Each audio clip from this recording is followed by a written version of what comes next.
मत्ती सुसमाचार के ग्रंथ का विवरण। मत्ती सुसमाचार नए नियम के ग्रंथ में से पहला पुस्तक है। 4 सुसमाचार में से सबसे पहले रखा गया सुसमाचार है। मत्ती यीशु मसीह के 12 शिष्यों में से एक शिष्य है। एल्पिया का पुत्र है, याकूब का भाई है। उसका बदला हुआ नाम लेवी है। वृत्ति में देखा जाए तो ये चुंगी लेने वाला है। ये सुसमाचार पवित्र बाइबल ग्रंथ में से 40वां पुस्तक है। नया नियम में पहला पुस्तक और बाइबल ग्रंथ में 40वां पुस्तक है।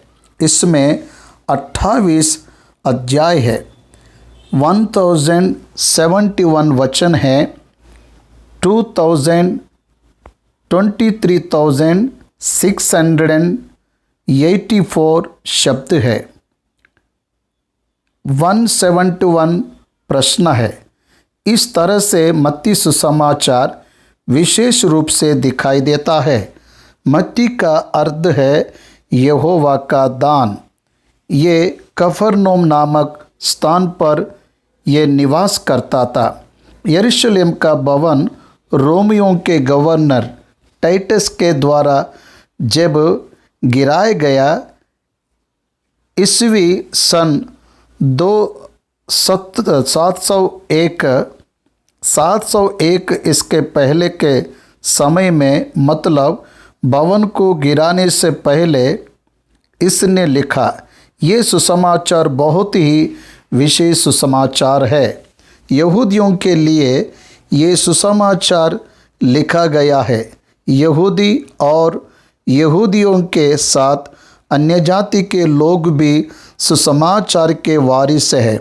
ये जानने के लिए, मतलब सुसमाचार की सच्चाई, उद्धार सारी सृष्टि के लिए है। ये जानने के लिए इस सुसमाचार को लिखा है। इस सुसमाचार में परमेश्वर का पुत्र यीशु मसीह मैसिया, यहूदी लोग जिसका वेट कर रहे हैं, उद्देश्य है वेट कर रहे हैं, वो मैसिया है, ये बताना उसका उद्देश्य है। मत्ती सुसमाचार में यीशु मसीह प्रभु को राजा के नाई वर्णन किया। यीशु मसीह प्रभु को यहूदियों के राजा के नाई ये बताया गया है। उतना ही नहीं, परमेश्वर का राज्य इस सारांश के ऊपर मुख्य रूप से ये सुसमाचार गहराई में जानकारी दिया। ये हमें जानना है। बाद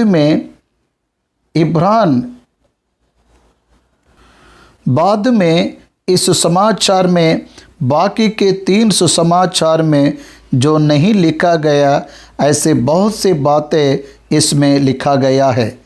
3 ज्ञानी, उसी तरह 2 वर्ष के भीतर के बच्चों को मारना, यीशु मसीह मिस्र में जाना और फिर से नाज़रत में आना, ये जानकारी हमें बाकी के सुसमाचार में नहीं दिखाई देता। उसी तरह से दृष्टांत से गेहूं का दृष्टांत छुपाया गया। खजाना दयाहीन सेवक 2 पुत्रों में से खेत में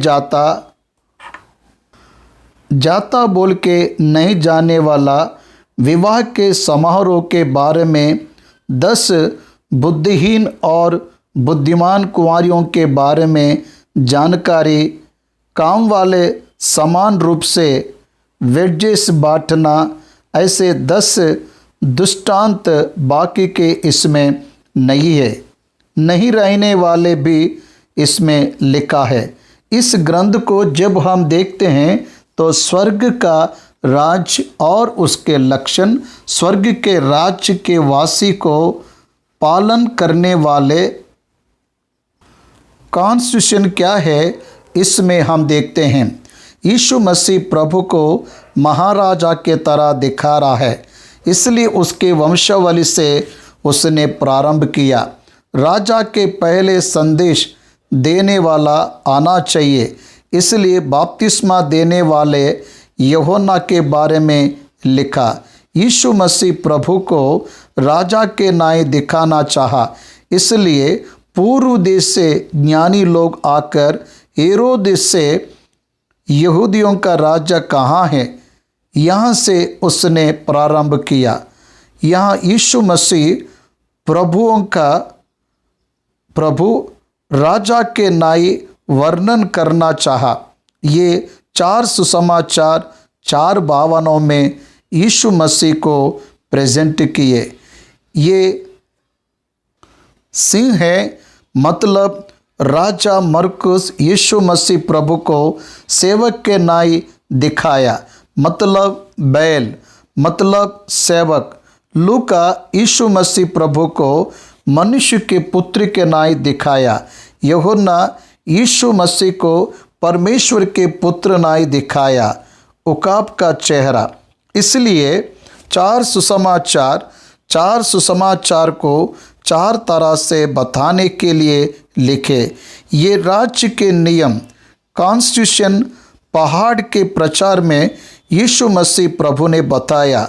इसमें रहने वाले व्यक्तियों को कैसे बर्ताव करना चाहिए इसमें बताया।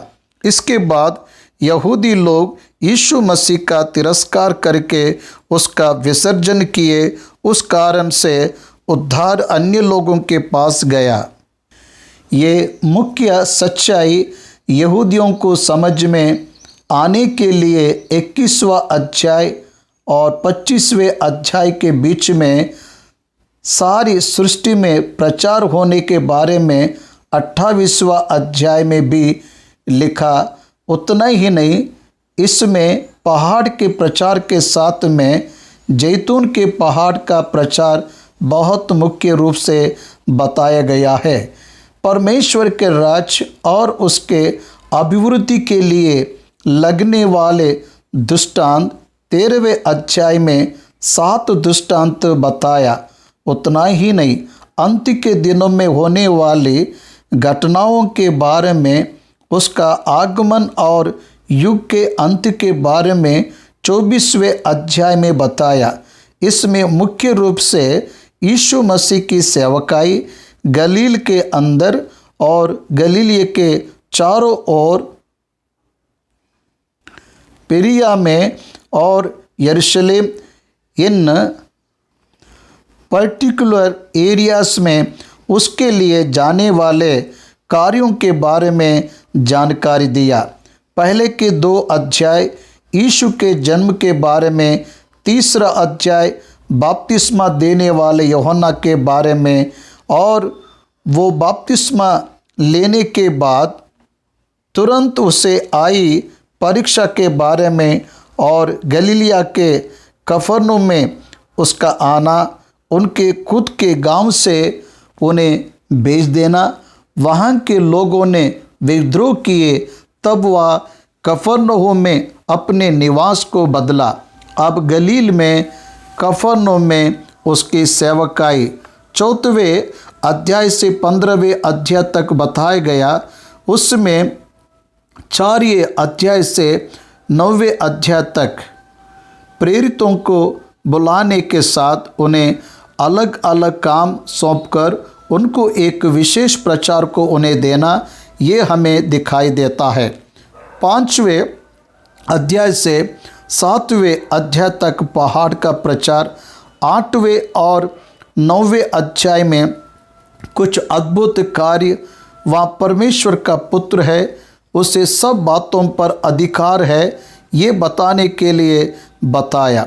अब 9वें अध्याय से 11वां अध्याय के बीच में उसकी सहायता के लिए प्रेरितों को नियुक्त करके उनके नियम उन्हें बताकर उन पर होने वाले हिंसा के बारे में बताकर उन्हें हियाव देने की जानकारी उसमें लिखा है। अब 11वां और 12वें अध्याय में बपतिस्मा देने वाला यूहन्ना को यीशु मसीह प्रभु पर संदेह हुआ, उस संदेह को उसने निकाला। यीशु मसीह प्रभु को यहूदी लोग शत्रु के तरह देखना प्रारंभ किए। उसके बारे में दी गई जानकारी हमें दिखाई देता है।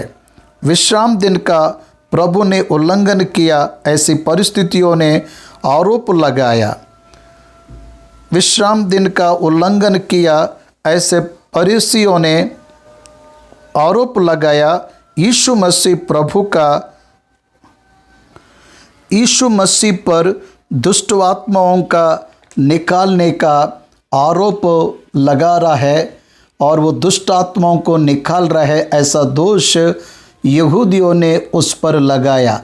अब 13वां और 14वें अध्याय में परमेश्वर के राज्य के दृष्टांत, परमेश्वर के राज्य को समझने के लिए दृष्टांत, बीज बोने वाले का दृष्टांत, जंगली बीज का दृष्टांत, राई के बीज का दृष्टांत, कमियों का दृष्टांत, छिपे हुए खजानों का दृष्टांत, अनमोल मोती का दृष्टांत, ऐसा 7 दृष्टांतों को परमेश्वर का राज्य समझ आने के लिए लिखा। यूहन्ना बपतिस्मा देने वाला यूहन्ना मारा गया। यीशु मसीह ने सुना, जीवन की रोटी का वृत्तांत बताया और 5000 लोगों को खाना खिलाया। समुद्र उसकी डांट से शांत होना, ये और एक अद्भुत है। 4000 लोगों को भोजन देना, ये और एक अद्भुत है। गन्नेसरत में उनका अद्भुत कार्य करना, ये 14वां अध्याय में दिखाई देता। अब 15वां अध्याय में यीशु मसीह प्रभु पितरों के परंपरा पर ध्यान ना देने का कारण फरीसियों का विद्रोह और बढ़ गया। अब गलीलिया में वो सेवकाई को रोककर गलील के चारों ओर के देशों में गया। सूर और सौदा देश में गया। वहाँ कनानी स्त्री को, उसकी पुत्री को, जिसमें दुष्टात्मा था, उसे चंगा किया।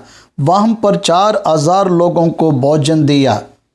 मगदलेन देश में चिन्ह दिखाने के लिए फरीसियों ने कहा, तब उन्हें डांट कर बताया।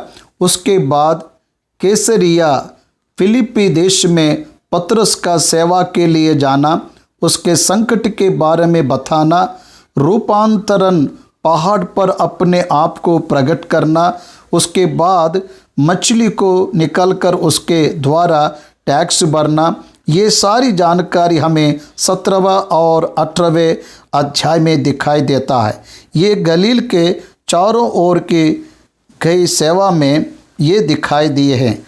वह मूर्छ आकर गिरने वाले बेटे को चंगा करना, पिता को हियाव देना दिखाई देता है। अब 19वें और 20वें अध्याय में पिरिया और यरूशलेम में अंतिम दिनों के बातों को लिखा गया।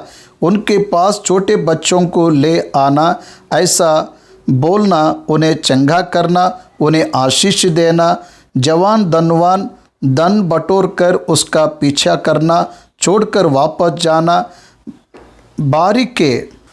बारी के मजदूर के वेजेस का दृष्टांत को 20वें अध्याय में अंधे को चंगा करना, ये 20वें अध्याय में देखने को मिलता।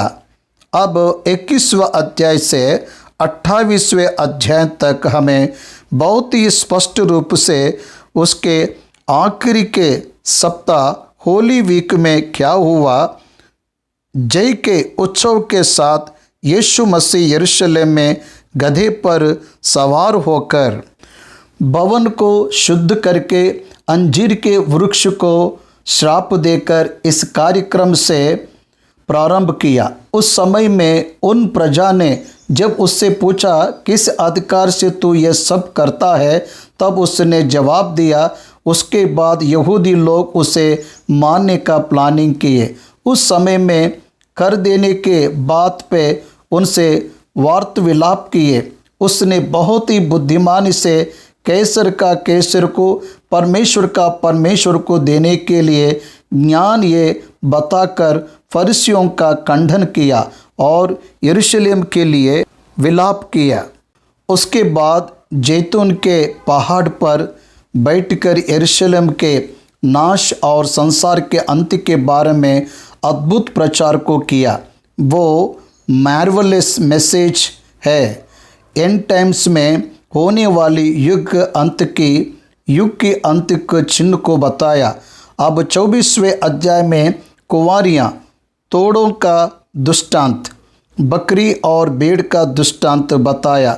उसके बाद मरियम की भक्ति जो उसने दिखाई। 26वें अध्याय में आखिरी फसह के पर्व के लिए तैयार होना। उसके बाद उसके पैरों को बहुत ही बेशकीमती इत्र सेंट पैर में डालकर बालों से पहुँचने का अनुभव। उसके बाद यहूदा का धोखा, आखिरी फसह गत्सेमनी में प्रार्थना, उसके बाद पतरस का इनकार करना, उस तरह से प्रभु का अरेस्ट होना, क्रूस पर चढ़ाए जाना, मारा जाना, फिर से जी उठना, उसके बाद चेलों को दिखना।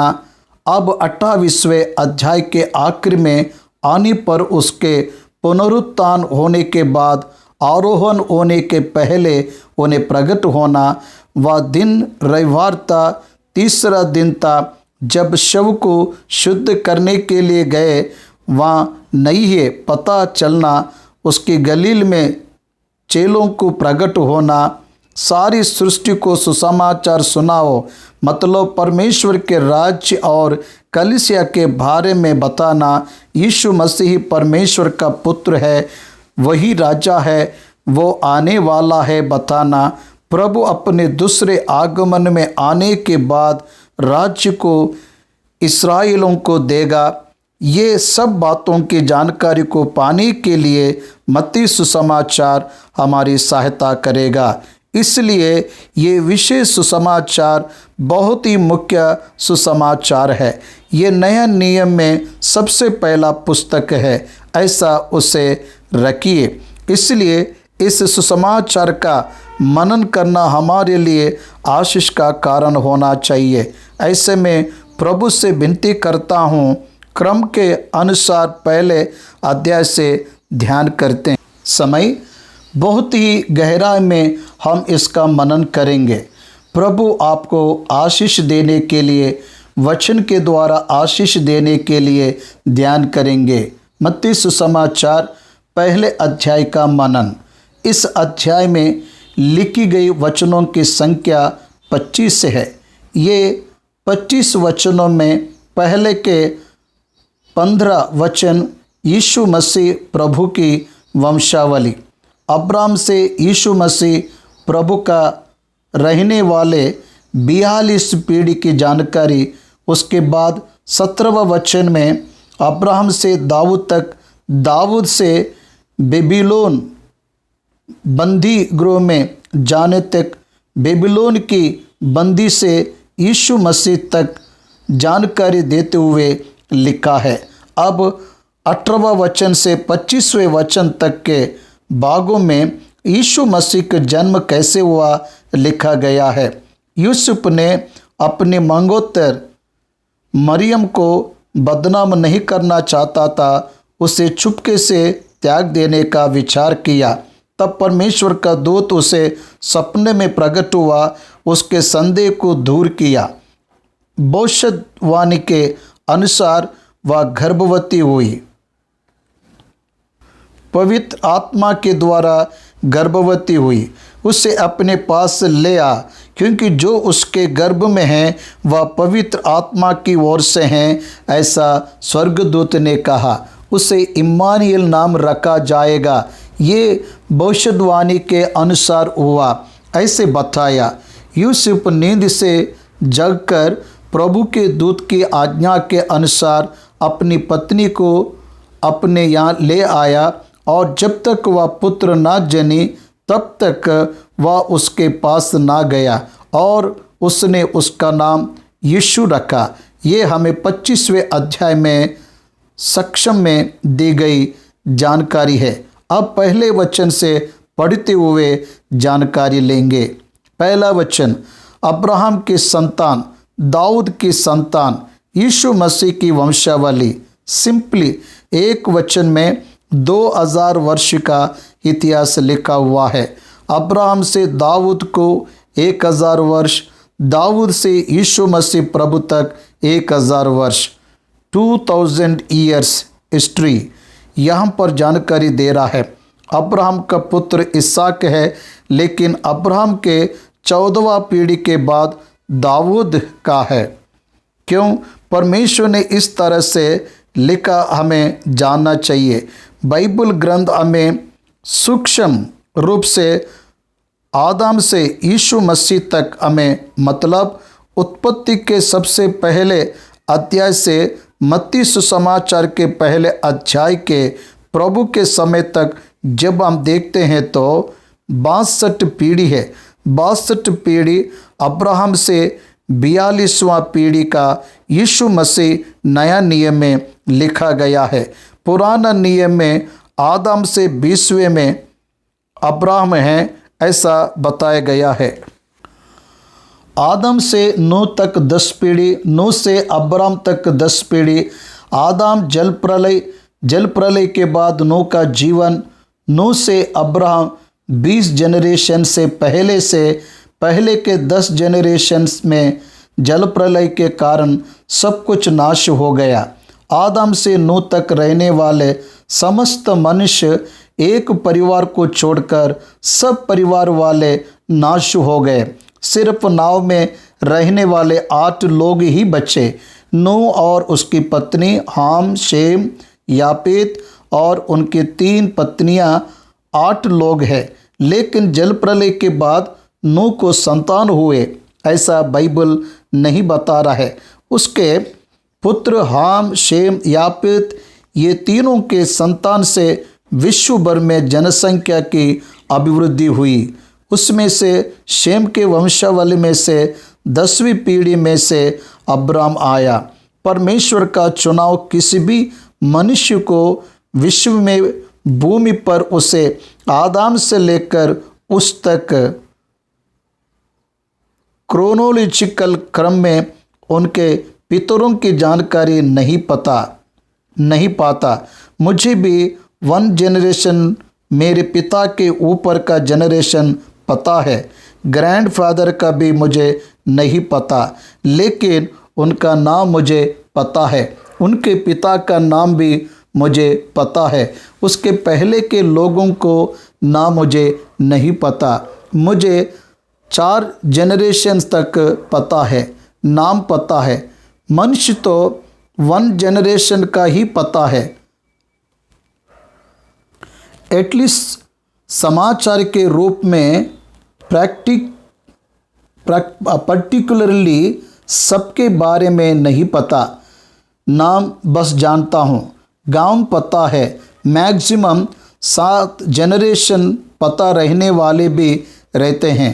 उससे बढ़कर अभी के समय में हम कोई भी नहीं बता सकते हैं। लेकिन यीशु मसीह की वंशावली को जब आप देखते हैं तो आदम से यीशु मसीह तक हर पीढ़ी की जानकारी, उनका इतिहास चारित्रात्मक सच्चाई के रूप में जानने के लिए पवित्र आत्मा परमेश्वर ने लिखवाया। क्योंकि यीशु मसीह इस संसार का राजा है, आने वाला महाराजा है। अब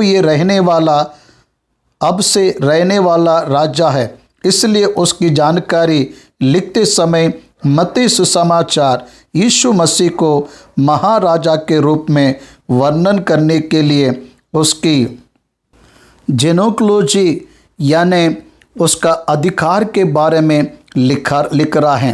वंश की जानकारी बहुत ही मुख्य है।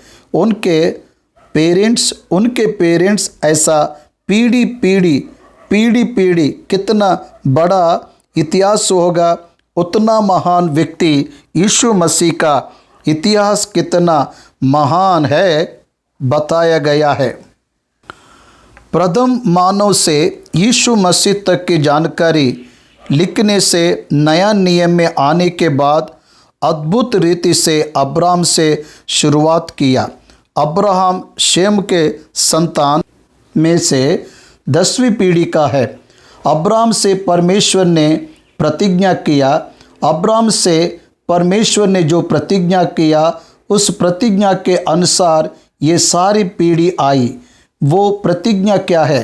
तेरे संतान के द्वारा इस संसार के सारे वंश को आशीष दूंगा।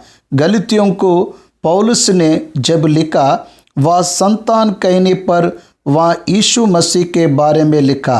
यीशु मसीह प्रभु के द्वारा सारे संसार के मनुष्य आशीष को पाएंगे। कैसे? आध्यात्मिक उद्धार इस नाम के द्वारा ही दिया गया है। पाप की क्षमा मुफ्त में इस नाम से मिलता है। उन पर विश्वास रखने वालों को परमेश्वर उसके संतान के रूप में अंगीकार करेगा। समझ रहे हो क्या? अब्राहम को जो परमेश्वर के द्वारा प्रतिज्ञा की गई संतान इस्राएल देश है, ऐसे हम भौतिक रूप से कहते हैं, लेकिन यीशु मसीह वास्तव में संतान है। और एक सच्चाई बताऊंगा, संसार के सबसे बड़े सभी इन्विटेशंस यहूदियों ने ही किए हैं। यहूदियों का इस्राएल देश विश्व में छोटा दिखता है, फिर भी विश्व भर शासन चलाने वाले आतंकी इन्विटेशंस इस देश ने किया। 1948 तक विश्व के इतिहास में ये देश जो मैप में विश्व के चित्रपट में नहीं दिखने वाला, ये इस्राएल देश उसके रहने की जानकारी कब से दे रहा है, उसके बारे में हम अगर ध्यान करेंगे तो इस्राएल के बारे में परमेश्वर का टाइम टेबल समझ आ जाएगा। विश्व में परमेश्वर का समय, परमेश्वर के समय के गणना, परमेश्वर कब और किस तरह ये पर्सनल क्लॉक व्यक्तिगत समय को बनाया और चलाया, मनुष्य के जीवन में ये देखने से इस्राएल देश को अगर हम गहराई में देखने से हमें समझ आ जाएगा। इसलिए उस प्रतिज्ञा को मत्ती ने पकड़ कर रखा।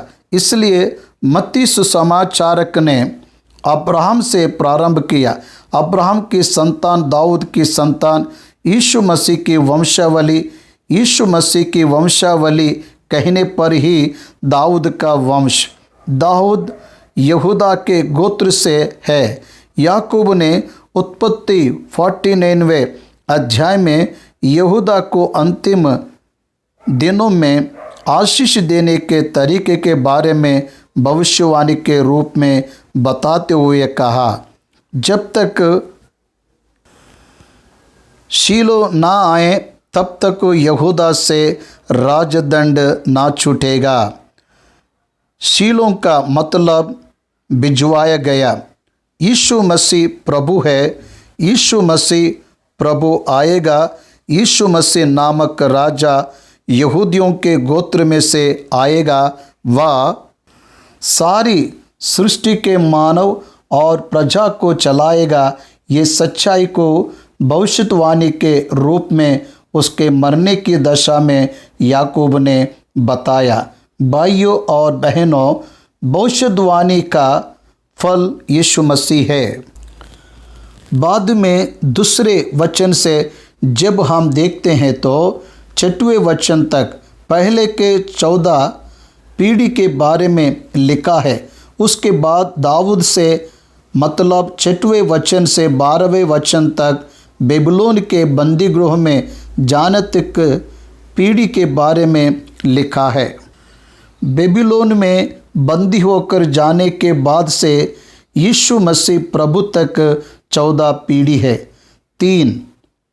14 से 42 पहले के 15 वचनों में 42 पीढ़ी की जानकारी लिखी गई है।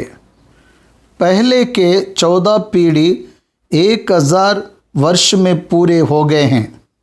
दूसरे 28 पीढ़ी जो है उनको 1000 वर्ष लगे। मसीह के पूर्व 586 वर्ष में बेबीलोन के बंदी गृह में गए। इस्राएल के यहूदी लोग बेबीलोन में बंदी होकर गए हैं। इस्राएल नामक उत्तरी राज्य अश्शूर में ईसा पूर्व 722 में बंदी होकर गए हैं। निनवे उसका मुख्य नगर है। यहूदा दक्षिण राज्य है, मतलब दाऊद के संतान ने दक्षिण राज्य पर शासन किया। यरूशलेम मुख्य केंद्र है। 20 राजाओं के राज्य किए वे 20 राजा भी दाऊद के वंश से आए हुए हैं।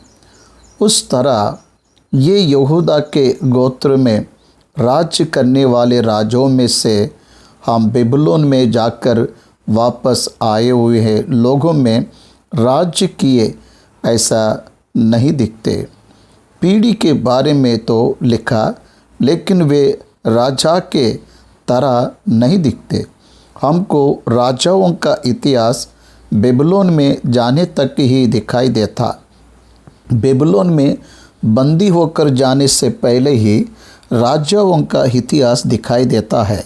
इस जानकारी को हमें ध्यानपूर्वक जानना है। इस्राएल के हिस्ट्री अगर पता रहने से विश्व भर में किस तरह से मानव के जन्म हुआ, ये बहुत सी जानकारी हमें मिल जाएगी। इसलिए दूसरे वचन से मैं पढ़ूंगा। दूसरे वचन से 6वें वचन तक देखने से दाऊद तक लेने से 1000 वर्ष में कोई हिस्ट्री नहीं है। ध्यानपूर्वक सुनिए, ये बातें बहुत ही मुख्य है। परमेश्वर ने अब्राहम को चाहा, अब्राहम को प्रतिज्ञा किया, अब्राहम को बाहर बुलाया। उत्पत्ति का ग्रंथ 12वें अध्याय 1 वचन में अब्राहम को परमेश्वर ने जो बुलाया वो बुलावट दिखाई देती है। वहाँ से जब हम देखते हैं तो तब तक अब्राहम को 65 वर्ष, हारान में 10 वर्ष रहा, 75 वर्ष में कनान आ गया। इसलिए वहाँ से उसकी जर्नी जब हम देखते हैं तो अब्राहम, इसहाक, याकूब, यहूदा, हमको निर्गमन ग्रंथ का कनेक्शन आने तक अब्राहम, इसहाक, याकूब, लेवी, लेवी के बाद अमराम, कहात, अमराम, मूसा, हम इस तरह लाइन एज को देखने से लेवी से आया हुआ मूसा इस्राएलियों को मिस्र से छुड़ाया। इसका निर्गमन का ग्रंथ गवाही देता है। लेकिन यीशु मसीह की वंशावली आने तक यहूदा से आए हुए फिरीस से कंटिन्यू होता गया। तामार से जन्म लिए फिरीस के संतान में से दाऊद आ रहा है, उसकी जानकारी अभी हम देखेंगे। अब्राहम से इसहाक उत्पन्न हुआ। उत्पत्ति के ग्रंथ में अब्राहम का इतिहास, इसहाक का इतिहास, याकूब का इतिहास और यूसुफ का इतिहास लिखा गया है। परमेश्वर ने अब्राहम से पहले ही बताया 400 वर्ष तेरे संतान पराए देश में रहेंगे। याकूब उत्पत्ति के ग्रंथ में उसके 130 वर्ष में मिस्र में गया। याकूब का पुत्र यूसुफ उसके 17 वर्ष में मिस्र में ले जाया गया। उसके बाद जब वह 30 वर्ष का हुआ, मिस्र देश का यूसुफ प्रधानमंत्री बना। यूसुफ के प्रधानमंत्री बनने के 9 वर्ष बाद याकूब और उसका परिवार 70 लोग यूसुफ के परिवार को मिलाकर उस मिस्र देश में प्रवेश किए और वहाँ जीवन निर्वाह करना प्रारंभ किए। ये होने के लिए 400 वर्ष तक, क्योंकि यूसुफ को मिस्र में बेचने के समय को भी गिनने से 430 वर्ष, ये 400 वर्ष उन्हें वहाँ रहना पड़ा। मिस्र देश से बाहर आने के लिए मूसा का उपयोग करके उन्हें बाहर ले आया गया। लेकिन फिर से आप यहोश के पास आने तक, यहोश के ग्रंथ के प्रारंभ में आने पर हमें अलग अलग प्रकार के न्याय अधिपति यहोश के बाद हमें दिखाई देते हैं। उनके बाद में शाऊल को परमेश्वर ने सर्वप्रथम राजा बनाकर ले आया। शाऊल को पहला राजा बनाकर लाने के बाद शाऊल बिन्यामीन के गोत्र से हैं। शाऊल के बाद दाऊद आया। दाऊद यहूदा के गोत्र का है। दाऊद के बाद सुलेमान आया। लेकिन दाऊद तक इतिहास इस तरह से बताया जा रहा है। अब्राहम से इसहाक उत्पन्न हुआ, इसहाक से याकूब उत्पन्न हुआ, याकूब से यहूदा, और यहूदा और तामार से फिरिस व जोरा उत्पन्न हुए। फिरिस से इस्रोन उत्पन्न हुआ, और इस्रोन से एराम उत्पन्न हुआ। एराम से अमीनादाब उत्पन्न हुआ। अमीनादाब से नहोशान, और नहोशान से सलोमोन उत्पन्न हुआ। सलोमोन और राहब से बोआज उत्पन्न हुआ। राहब अन्य जाति की है। राहब के बारे में यहोशू का ग्रंथ बताता है, उसे वेश्य बताता है। बाद में वो मन फेर ली। उसके बाद सलोमोन ने उससे विवाह किया। उसके द्वारा बोआज उत्पन्न हुआ। ऐसा इतिहास हमें स्मरण दिलाता है। रूत का ग्रंथ ये जानकारी हमें देता है। बोआज और रूत से ओबेद उत्पन्न हुआ। रूत मोआबी है, इसलिए हमें यहाँ पर अन्य जाति की राहब और रूत यहाँ दिखाई देते हैं। इनमें से हमें रूत ने ओबेद को जन्म दी। ओबेद से यशै उत्पन्न हुआ, और यशै से दाऊद राजा उत्पन्न हुआ। यशै को 8 पुत्र है। दाऊद उसमें से आखिरी पुत्र है। दाऊद का इतिहास हमें पता है। शमूएल ग्रंथ में दाऊद का इतिहास स्पष्ट रूप से 15-16 अध्याय से दिखाई देता है। इसलिए बाइबल को क्रमानुसार हमें देखने से एक अच्छे क्रम में इतिहास का पूर्ण विवरण बताया गया। एक फैमिली किस तरह कंटिन्यू होते गया, एक पर्सन को किस तरह से एक फैमिली में से लिया गया, ये बताने के लिए ही ये प्रयास है। इस तरह दाऊद का इतिहास बहुत बड़ा है।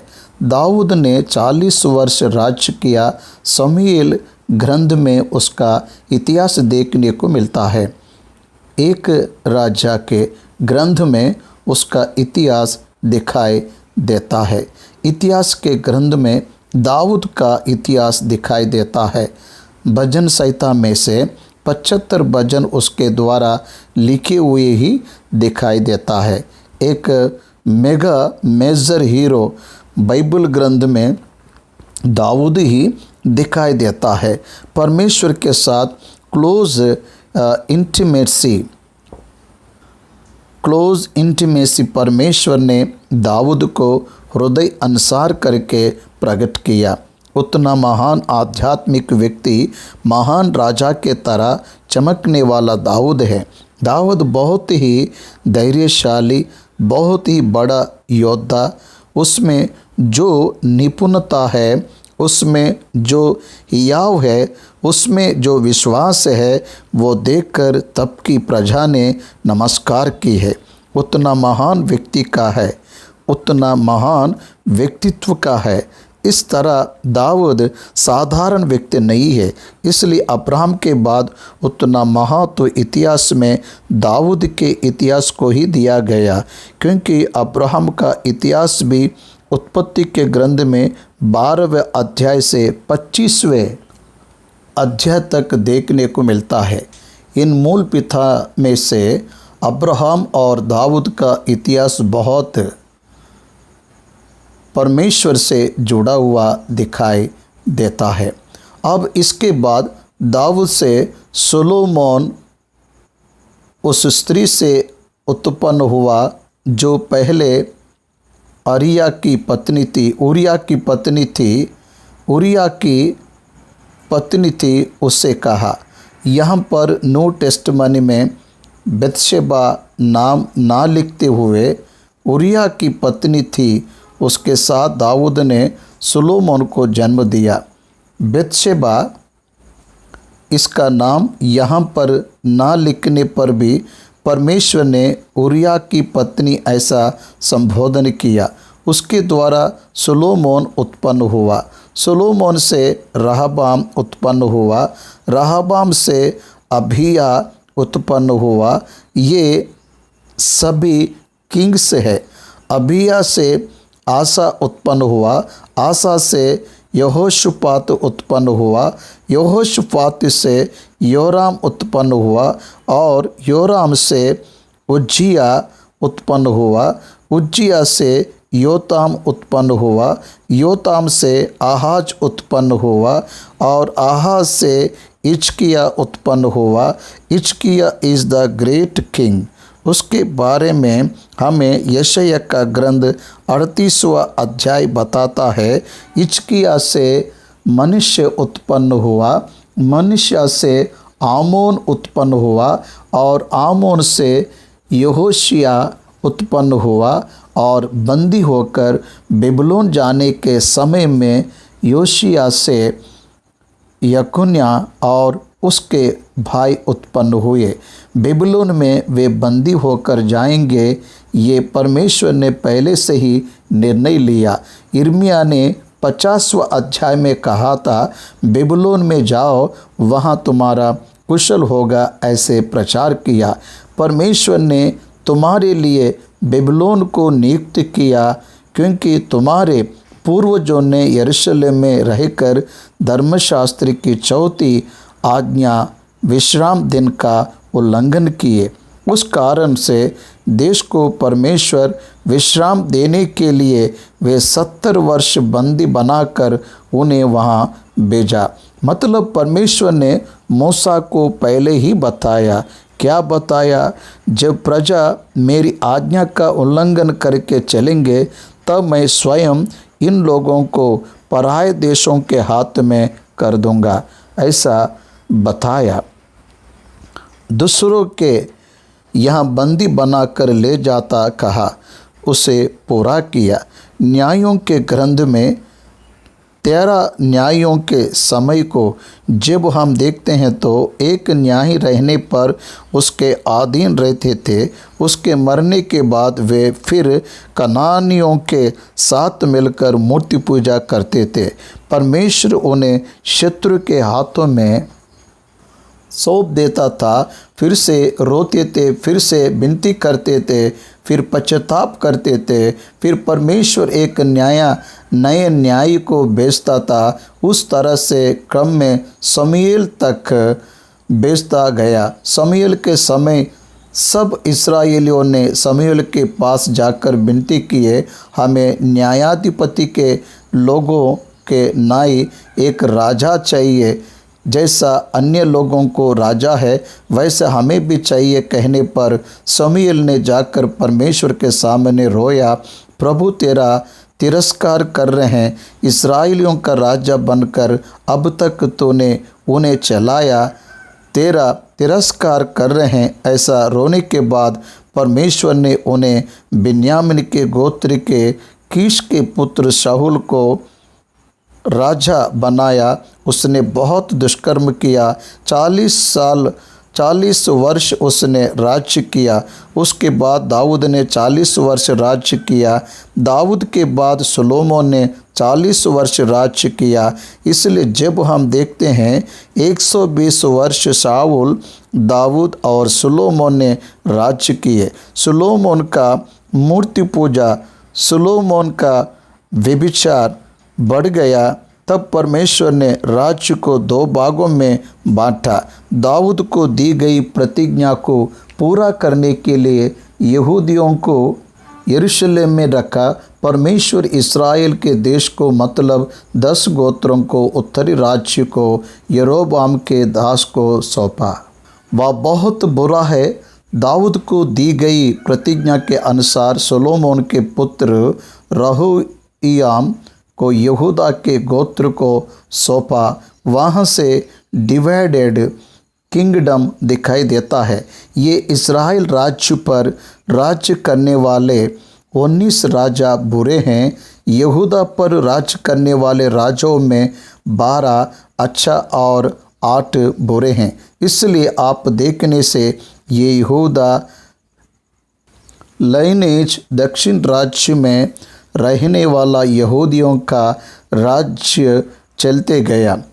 586 BC में बेबीलोन का राजा नबूकदनेस्सर इन सब लोगों को ले जाकर बंदी बना लिया। पहली बार में BC 600 में दानियल को लेकर गया। दानियल तब बंदी होकर गया। वहाँ सबसे पहले जब वार किया तब दानियल को ले गया। इस तरह से उस इतिहास को जब हम देखते हैं तो परमेश्वर ने 70 वर्ष का बंदी होना देश के विश्राम के लिए दिया।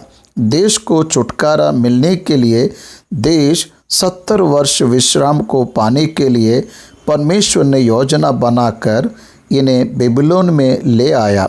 बेबीलोन में वे अभिवृद्धि को पाए।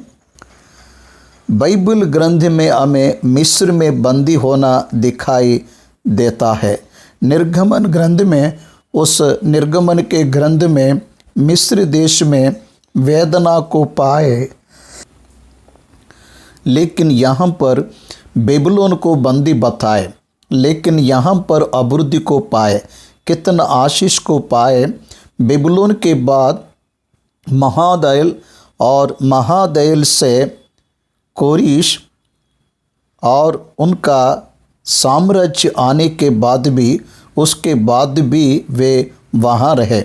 उस तरह से रहने वालों के इतिहास में से एस्तेर हमें दिखाई देती। नहम्याह भी अर्धक्षत्र राज्य के पास से निकलकर यरूशलेम के शहरपनाह को बनाया। कोरिश के समय में वे वापस आके भवन का निर्माण किया। BC 536 में कोरिश के आज्ञा के अनुसार वे वापस आए। BC 516 में वे भवन को प्रारंभ किया। 586 से 516 से 70 वर्ष गिने गए। इसलिए जब हम ध्यान देते हैं तो परमेश्वर ये इतिहास को उसने ही निर्णय करके बनाया। अब बेबीलोन में जाने के बाद का इतिहास यकुन्याह से शालितिएल उत्पन्न हुआ और शालितिएल से जरुब्बाबेल उत्पन्न हुआ। ये जरुब्बाबेल कोरिश के आज्ञा के अनुसार यरूशलेम में वापस आकर भवन को बनाया। जरुब्बाबेल ने परमेश्वर के भवन का निर्माण किया। उसके समय में ही हग्गै ने प्रेरित होकर ग्रंथ को प्रारंभ किया। जरुब्बाबेल ने परमेश्वर के भवन को पुनः निर्माण किया। जरुब्बाबेल के साथ आए हुए यहूदी परमेश्वर के भवन के निर्माण में सहायता किए हैं। 13वां वचन, जरुब्बाबेल से अबीहुदा उत्पन्न हुआ, अबीहुदा से इल्याकीम उत्पन्न हुआ, इल्याकीम से आजोर उत्पन्न हुआ, आजोर से सदोक उत्पन्न हुआ, सदोक से अकीम उत्पन्न हुआ, अकीम से इलहुदा उत्पन्न हुआ, इलहुद से इलियाजर उत्पन्न हुआ, इलियाजर से मत्तान उत्पन्न हुआ, मत्तान से याकूब उत्पन्न हुआ, याकूब से यूसुफ उत्पन्न हुआ जो मरियम का पति था, और मरियम से यीशु जो मसीह कहलाता है उत्पन्न हुआ। बेबीलोन के बंदी होने के बाद के 14 पीढ़ी हमें 16वां वचन पर ये समाप्त होते हैं।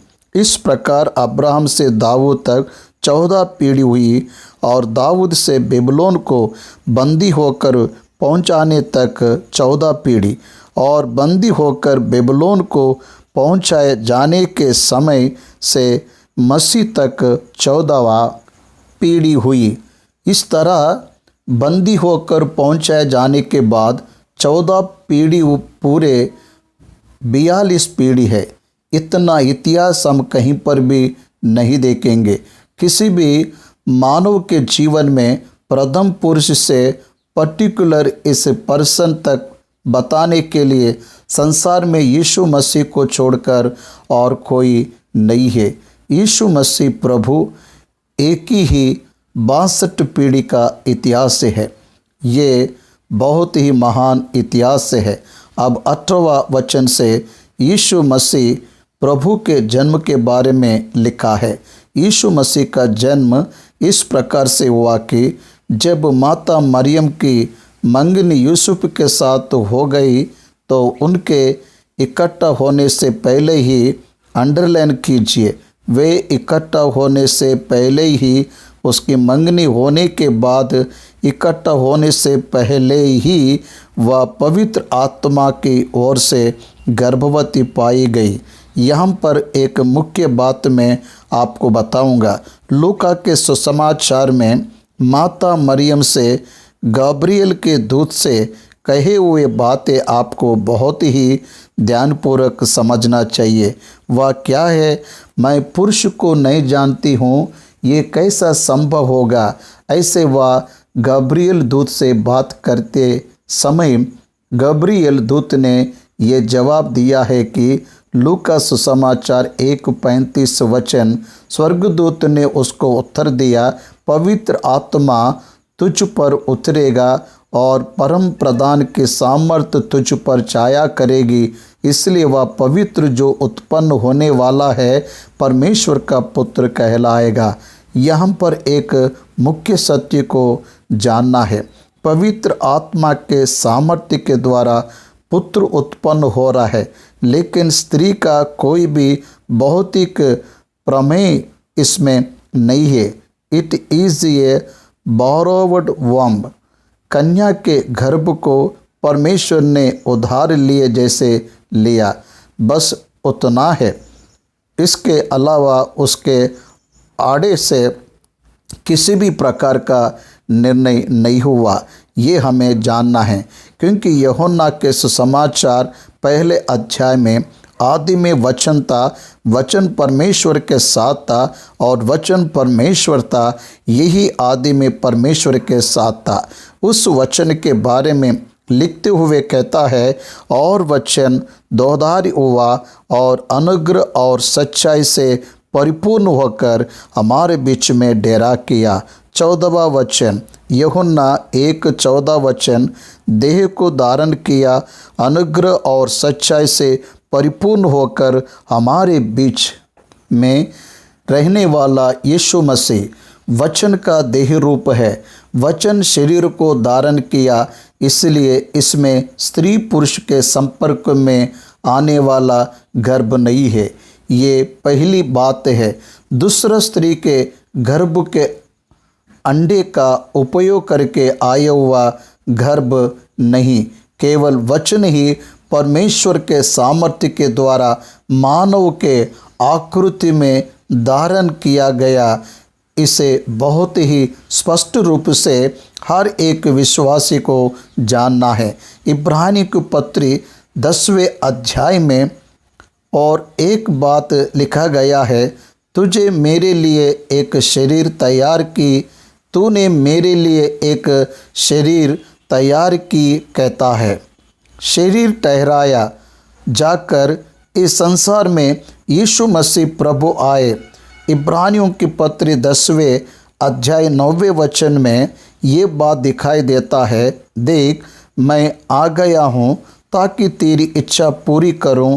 5वां वचन में कहता है, मेरे लिए एक देह तैयार की।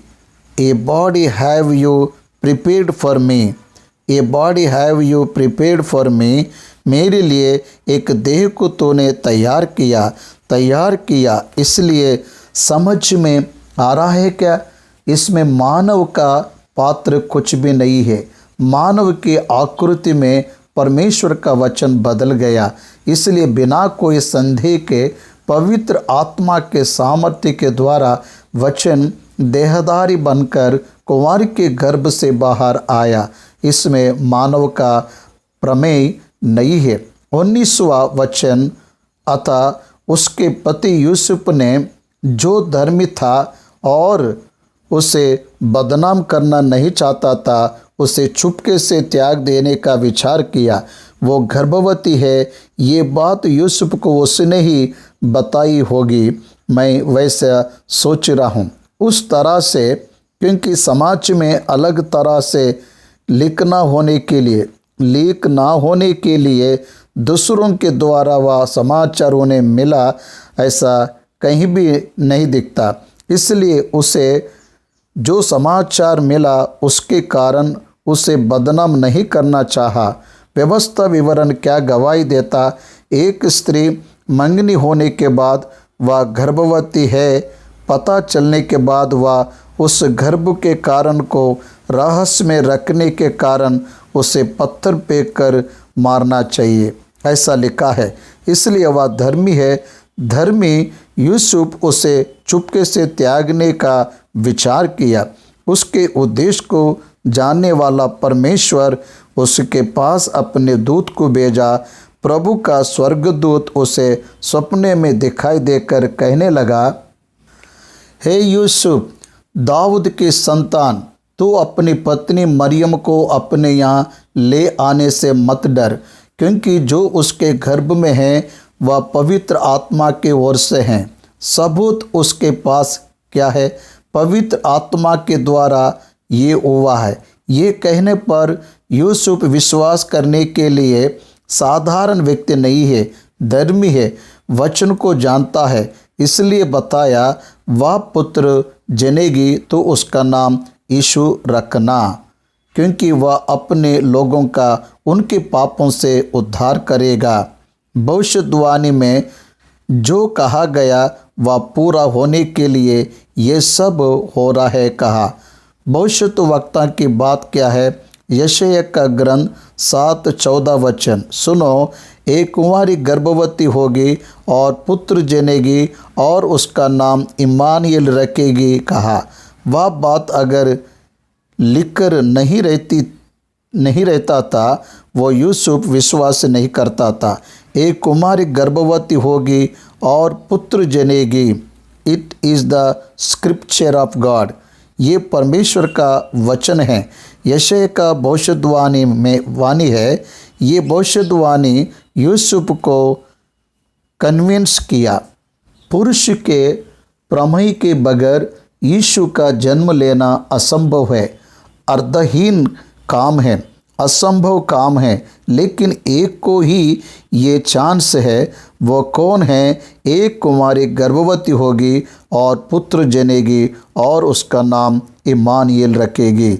इम्मानुएल का मतलब परमेश्वर हमारे संग है। परमेश्वर मनुष्य के साथ रहने के लिए एक कुमारी के गर्भ को इस्तेमाल करेगा। वह यीशु के रूप में उतर आएगा। यशायाह का ग्रंथ 9:6 में, क्योंकि हमारे लिए एक बालक उत्पन्न हुआ, हमें एक पुत्र दिया गया है। भविष्यवाणी इसलिए स्वर्गदूत ने जब भविष्यवाणी को उसे उठाकर दिखाया तब उसने विश्वास किया। उसे चुपके से त्यागने का विचार करने वाला यूसुफ स्वर्गदूत के बातों पर विश्वास किया, उसे अपने साथ लिया। वो क्या है? कुमारी गर्भवती होगी और पुत्र जनेगी, इम्मानुएल नाम रखेगी। वह अपने लोगों को पापों से छुड़ाकर उद्धार करेगा, इसलिए यीशु नाम रखेगी। यीशु का मतलब उद्धार करता। मसीह का मतलब है अभिषिक्त। मीका के ग्रंथ 5वें अध्याय में बताया है, बेतलहम एफ्राता, यदि तू ऐसा छोटा है कि यहूदा के हजारों में गिना नहीं जाता, तो भी तुम में से मेरे लिए एक पुरुष निकलेगा जो इस्राएलियों में प्रभुता करने वाला होगा। ऐसे बताया। इस तरह यीशु मसीह प्रभु बेतलहम में जन्म होगा, ये 550 वर्ष पहले मीका ने भविष्यवाणी किया। उसके जन्म लेने के स्थान को बताए। वह कुमार से जन्म लेगा बताए। वह परमेश्वर का पुत्र है बताया है। वह बलवंत परमेश्वर मानव के स्वरूप में आएगा बताया है। उतना ही नहीं, उसके जन्म लेने के बाद पूर्व में तारा चमकेगी बताया। बहुत से भविष्यवाणी यीशु के जन्म के बारे में बताए गए हैं। उन सबके पूरे होने का समय आ गया। ये यूसुफ ने जान लिया, इसलिए यूसुफ को दाऊद की संतान यूसुफ ऐसे पुकारा। यूसुफ दाऊद का संतान। वास्तव में हम जब यहाँ पर देखता है तो यूसुफ किसका संतान है? याकूब का पुत्र है दिखाई देता है। ओरिजिनल पिता याकूब है, लेकिन एनसिस्टर यानी पितर दाऊद का संतान है। विश्वास में ये यूसुफ को बड़ा नाम मिला। यूसुफ धर्मी है और एक विचित्र बात है, यूसुफ को डायलॉग नहीं है। यूसुफ को न्यू टेस्टमेंट में 9 डायलॉग, उसके मुँह के बातें, एक भी बातें पवित्र आत्मा परमेश्वर ने रिकॉर्ड नहीं किया। उसने ये बात बोला, ऐसे इतिहास में पवित्र आत्मा परमेश्वर कहीं नहीं लिखवाया। वह पुत्र जनेगी और अपने लोगों को उसके अपने कौन है, उस पर विश्वास रखने वालों की वह रक्षा करता है। इसलिए उसका नाम यीशु रखना। यीशु का अर्थ उद्धार करता है। प्रभु अपने भविष्यद्वक्ताओं के द्वारा कही हुई बात पूरा होने के लिए यह सब हुआ है। इम्मानुएल का अर्थ परमेश्वर हमारे संग है। यूसुफ का जग गया, तब यूसुफ नींद से जगकर प्रभु के दूत की आज्ञा के अनुसार अपनी पत्नी को अपने यहाँ ले आया। साधारण रूप से नहीं बताया, आज्ञा दिया। कमांडमेंट, स्वर्गदूत की आज्ञा के अनुसार। The angel of the Lord commanded him, उसे स्वर्गदूत ने आज्ञा दिया, मत डर, ले आना ही होगा। वो आज्ञा है, परमेश्वर की आज्ञा का पालन करना ही है।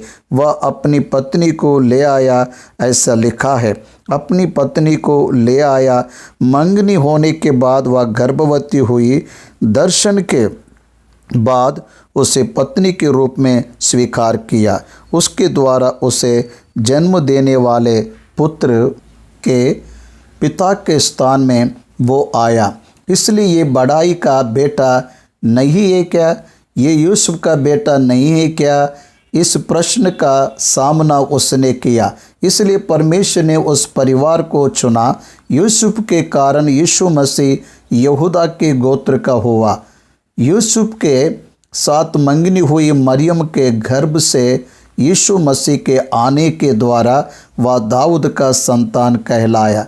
रोमियों की पत्री पहले अध्याय में वह शारीरिक रूप से दाऊद के संतान के नाई पुनरुत्थान के कारण परमेश्वर का पुत्र है, ये साबित किया। भौतिक जन्म के कारण, मरियम से जन्म लेने के कारण यूसुफ के गोत्र में से यहूदा के गोत्र में वह प्रवेश किया। मृतकों में से जी उठकर वह परमेश्वर का पुत्र है, ये साबित किया। रोमियों की कलीसिया को पौलुस ने यही लिखा, यीशु मसीह यहूदा के गोत्र का है। यीशु मसीह मनुष्य के रूप में यहूदा के गोत्र से आया। परमेश्वर के पुत्र की तरह परमेश्वर का है, स्वर्ग का है, वह उद्धार करता है। वह अपनी प्रजा को दासों से, पापों से छुड़ाएगा। मतलब अनंत काल के जीवन के वारिस होना सिर्फ यीशु मसीह के द्वारा ही संभव है।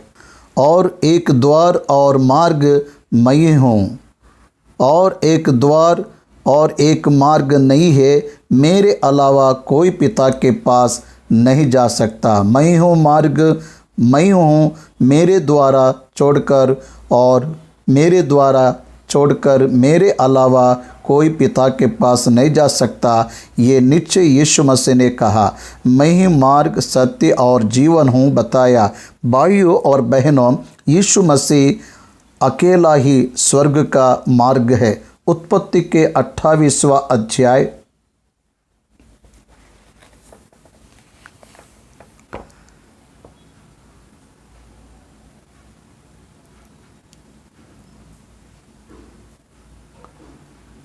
याकूब ने जो सीढ़ी देखा वह एक ही सीढ़ी और एक ही मार्ग है। वह मार्ग यीशु मसीह है। देहधारी बनकर वह हमारे बीच में अनुग्रह और सच्चाई के साथ निवास किया। आखिरी वचन को पढ़ूंगा। और जब तक वह पुत्र ना जने तब तक वह उसके पास ना गया और उसने उसका नाम यीशु रखा। उसके पुत्र जनने तक मतलब बेतलहम गए। वे कैसे बेतलहम गए मैं आगे बताऊंगा। जब तक वह पुत्र ना जने तब तक वो उसके पास नहीं गया मतलब उसे पत्नी की तरह स्वीकार कर उसके संग ना रहा। ऐसा मतलब है ऑल द वर्ल्ड